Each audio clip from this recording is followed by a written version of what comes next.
Pupunta kami ngayon sa San Andres. San Andres, San Jesus, and San Pedro. Oo. I-retrace namin ang steps ni Sister Isor Itat mula nung nagsimula yung Fatima Center hanggang sa ngayon.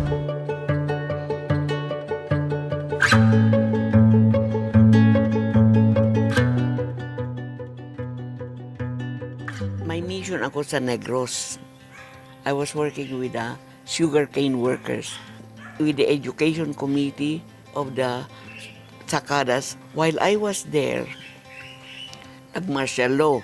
That time we were having our seminar in Cebu. When we came home, the sisters told me, do not stay here. We already sent all your baggages to Manila. Go back to Manila. I was listed in Negros because that time I was working with the National Federation of Sugarcane Workers, which is a very subversive organization. So, umuwi ka na sa Manila, but you cannot take the plane anymore. You cannot take the boat. You are going to be arrested by the military and questioned. If they find sufficient reason, they'll put you already in prison. From Dumaguete, I took the little boat that will bring me to Cebu. From Cebu, nakasakay na ako ng boat na malaki for Manila. I left my base, the farmer with whom I stayed, burnt everything I had. Yung mga libro ko, yung mga education towards self-consciousness, mga prohibited books. That was the thing I really cried because there was my diary. All of them were destroyed because the farmer was thinking their house will be also ransacked. But you can see the story there. I can still recall very well. One evening, there was a little boy. Sabi niya, Sister, ingon ni Mama kung pwede raw ikaw magpunta muna sa amin. Pagdating ko doon, the father was agonizing. Kaya bumili pala siya ng malatayon yata or what. Because he has already experienced what it is to be a sakada. And he has no choice but to join again the sakada because his wife was very much in need of money. Iyak ng iyak yung asawa, sabi niya sa akin, Sister, nag-suicide siya, Sister. Dinadasalan ko ng Our Father. Hawak ko yung kamay. Nagtitremor ba? He still wanted to survive. Pero no more. He died that same day. That was a very big trauma for me because I was not able to do anything for him. And that forced me to be more and more concerned with the poor. When we just arrived, your lolo met with Manoy Inte, Manoy Inong, and Lils. Sabi ni Manoy Inong, Eden, grabe yung record mo. Ang dossier mo ganito nakalapad sa military. Sabi man ni Manoy Inte, ang nababayad mo kadakal kito na ako na unknown coffin is found along the highway. Baka sa daaldo maarag na ikakan. Once sabi ni Papay, king gusto ikang magtrabaho sa mga pobre, sali iri ka kadakal man ka mga pobre. Pai, I don't want to be pitied as someone who is to be in great misery that I needed to be helped. Because this is my own choice. This is my own choice. Ano sabi ni Lolo mo? So that you will not beg, I will give you 3 hectares of land. So, binigay ito. Ang problem na naman, where will I get the materials to build a little house? Tamang-tama, magbakasyon si Manoy Maning. Maning, pwede mo kaayat sa bamboo. O sige, get as many bamboos as you can. Pero di ako mag-take care ka na transport. But, alam mo, Day, wise naman ako. May mga truck bagay yung fisheries. Iyada ba sa ngayon problema? Sige ngayon, paakot ko. Mga out of school youth. Tabangan ninyo kami, mag-ibo kita sa cottage. Da problema, sister. Kung saan nilalagda kami arigi. Sabi na naman ako, barangay. Sira mismo ang nagbutang ko arigi, pero da paatip. In 1 week time, ako na kami balay, pero dasalag, doon na kami sa Sister Lasa meeting. Dumating man itong si Pio. Nabutangan niya sa first flooring, tapos nalagyan namin ng kwarto. Sinabi ko, sana I can have a little tabernacle where we can also adore the Lord in the evening after mission. Sister Pilar, mayroon doon. Sabi niya, ibigay ko na yon sa iyo. Before we go for the mission in the morning, we adore the Lord.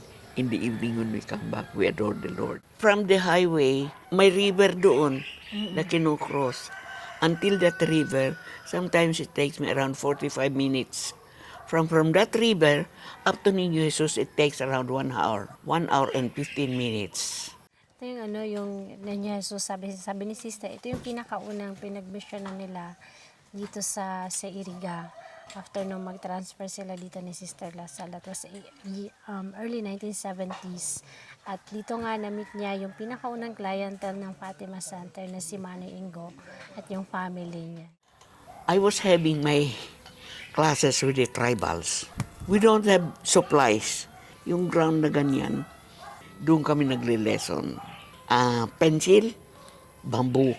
Yung mga houses ng mga lowlanders, parang bubong ba. O, nakikita yan ninyo. Butangan ninyo sa arag ka di amo yan letter A. They were really enjoying. Arag ka di, darwang kamote. Ba. Another A, aba. Kung kayo butangan tapos bata ka, ito na ang letter ka.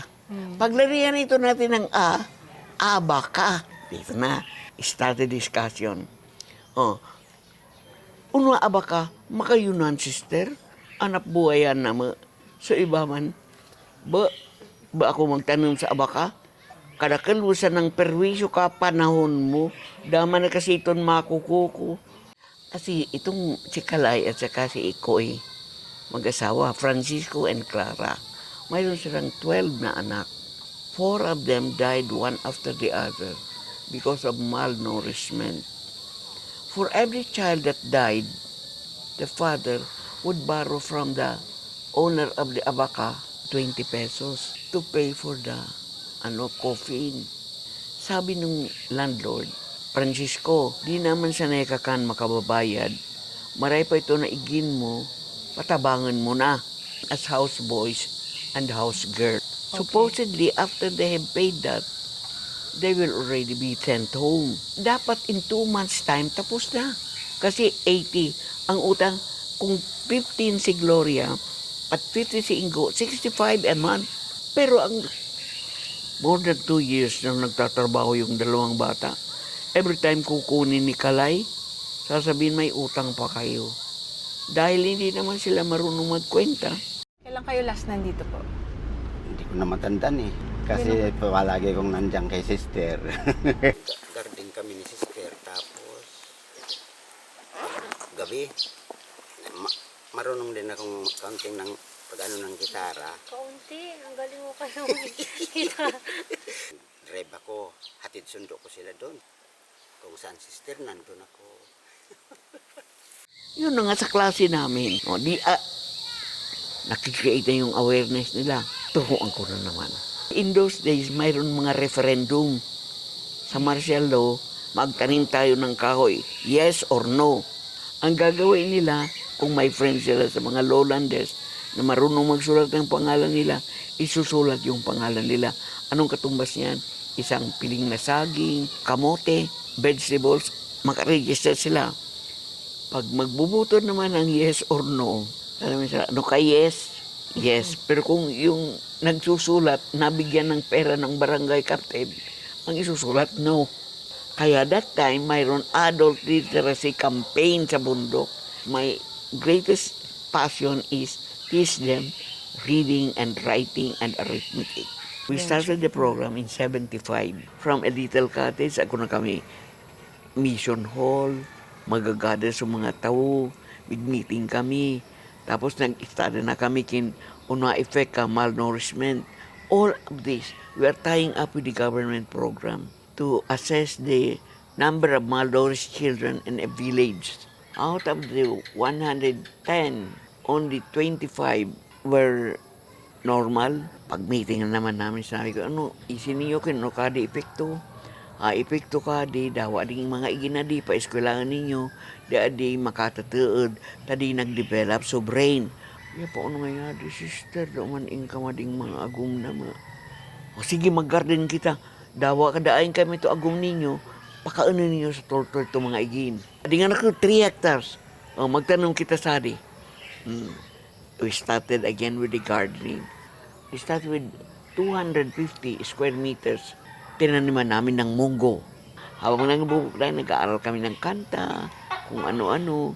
Just to let them forget their worries. Nilagyan namin ng pechay. Ang taba-taba ng mga pechay namin, kumuha ko ng isang puno.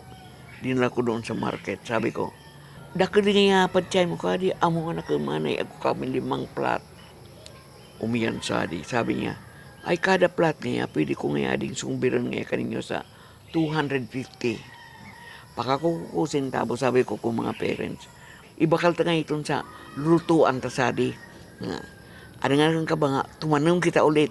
Ako na kami market ko, pechay. Di mayroon na kaming program dito, mayroon din akong program doon sa bundok. Nung marunong nang magbilang yung mga tribals, marunong nang magbasa, marunong nang mag-isip ng kung ano ang gagawin sa mga produkto.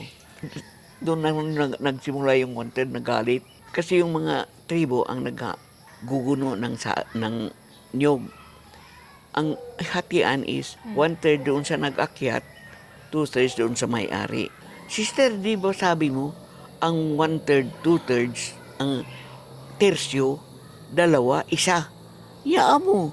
Kinibo ko mga tribo, inahati-hati na ra.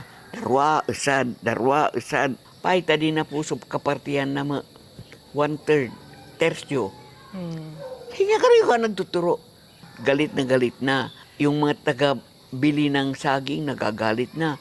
Kasi yung 10 centavos kada sapad, hindi na natutupad. Ang nangyari, yung mga bahay-bahay nilang, mga shanty man lang, sinunog. Di wala na silang titirahan. Ang nangyari, biniblame ako nung dahil nga kay sister, nawala lunod kami ng bahay. Paano na yan? Yun na nga, yung tribal settlement. Father Dave played a big part. Yung Marinol bought that land for the center. Inipon kami para mayroon kami mga harungan, tugdukan harong. May lupa daw na matitirikan namin. Yung magulang ko, naging estudyante nila, pinaaral nila dito. Later on, I became now a part of the Archdiocesan social action. Pag may bagyo, ako ang in-charge ng relief dito sa Rinconada. Dalawa na kami ni Sister Lasal. Mabuti binigyan kami ng isa pang companion, Sister Maring. Yun na nagsimula yung Fatima Center for Human Development. Dumating na yung mga tulong ng ONV, Office of Netherlands Volunteers. Tapos in 1982, Peace Corps. 1984, Kolping. All these structures were constructed after every typhoon. Yung aming mga bahay-bahay kubo, naayos nilang maging a little bit more massive. Then later on, completely massive na. Binibigyan kami ng fund. This school was initiated because of what happened with our children here. Yung mga children kasi namin, ini-incorporate namin sa school. Ngayon, pag uuwian, yung mga bata dito kinakadyawan, tapos binabato nila. Kaya ang sabi ko, mag-put up tayo ng school ng sarili natin. That was how we started the kindergarten, Fatima Kindergarten School. Then later on, grade 1, grade 2, ngayon may grade 11 and 12 na. Out of need, palaki ng palaki. Ang ginagawa namin, we try to help support ourselves. How? Hello mga kaparmhan, ito po yung ating mais ngayon. Pangsigang na sili, may okra, may ampalaya, may kamote, may talong. Mayroon din tayo doon pineapple. So bali ito yung yung ready for harvest.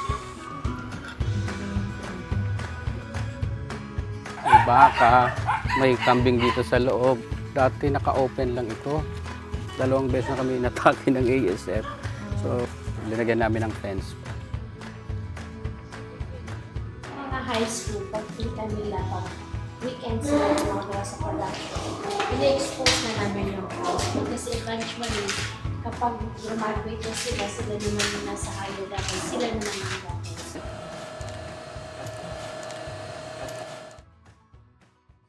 The mission of Fatima Center is that the God-given talents will be developed so that they don't develop the habit of begging. How old were you when you started, when you entered Fatima? I was actually born here at Fatima. And my first teacher is, of course, Sister Itat. How does it feel to be a preschool teacher? Dream come true. My husband is also one of the Suspimi, so we met here and we had 2 beautiful children. I am very happy po with my job.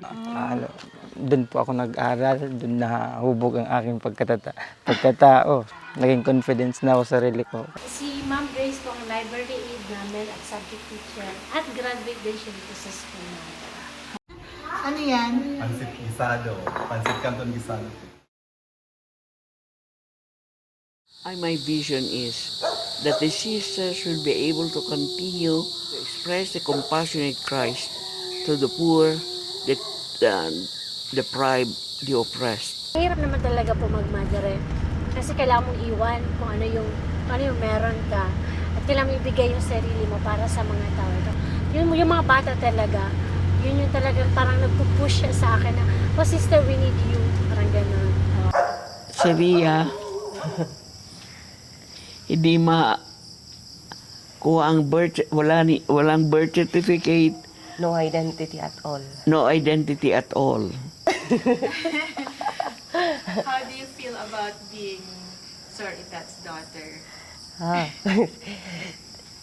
Napakalaking biyaya na na naging part ako ng family kasi hindi ko naman yun hinangad na magkaroon ako ng biological family, yung ma-meet ko sila. So, binigyan ako ni Lord ng family na magtatanggap sa akin na kahit saan ako galing, hindi na nila yung question sa akin. So, inopen nila yung open hands nila kung in-accept.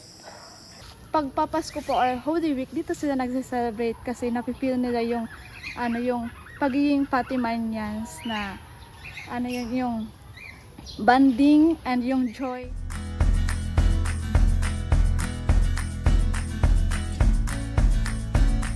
Kapag pinagpala tayo, is parang gagawan pa natin ng resort dito sa ating park.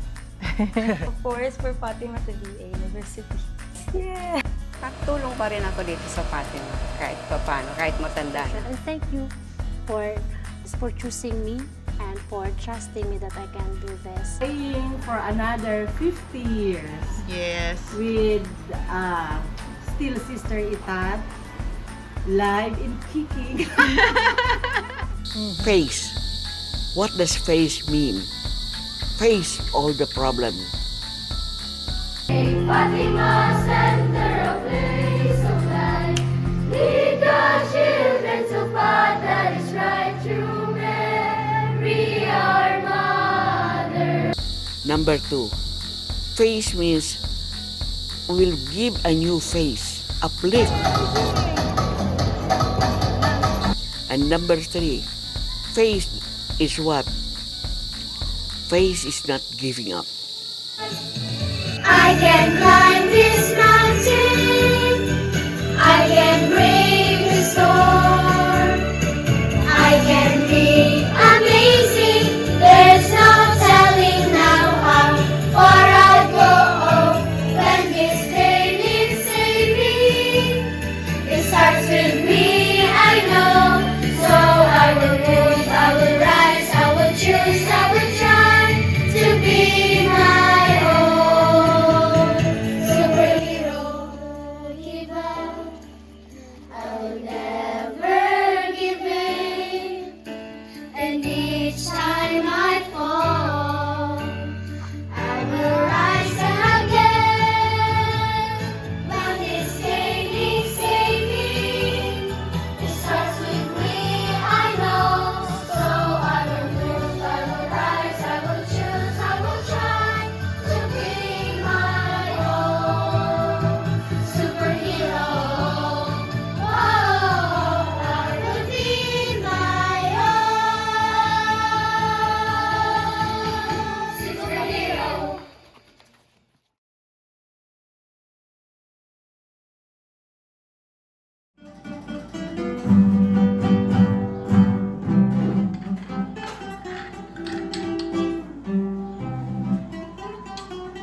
Express pagsilip bago iwang lain.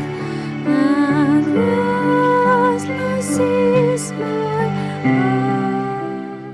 Jesus say yes, when Jesus says nobody can say no.